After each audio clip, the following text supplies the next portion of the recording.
So what advice would you have to somebody who, in one of these social media blogs, gets a unhappy review? I give two answers. Depending on what's being printed, you may have a cause of action for defamation. Mm-hmm. Depending, even if you have a cause of action for defamation, reading something in its entirety, it may make better business sense to not directly address it.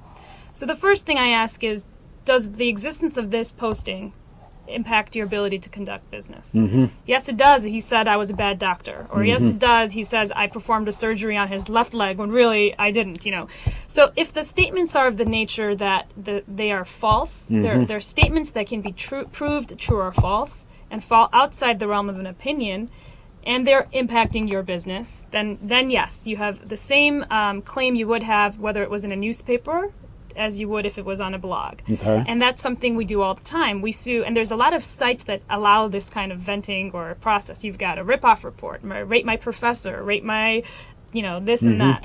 So some of these sites allow for a response. So that might be the cheapest, most effective alternative. If you can post a response to that and say, no, this is really what happened, this person's mischaracterizing what took place, that might be your best recourse. On the other hand, I had a client who had a dispute. He was a heating and cooling company. He owned one, and had a dispute over a part which cost $75. And the individual didn't want to pay, and my client said, no, that was not part of the original fee.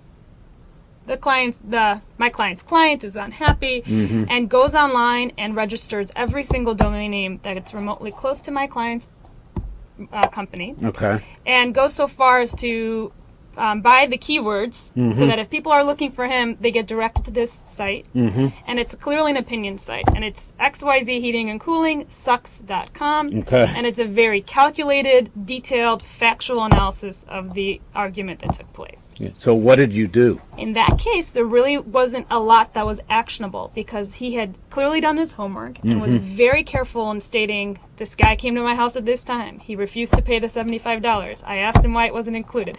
And so he left out a lot of the emotion in there. I mean, he was clearly negative, but he didn't say, and by the way, he beats small children and,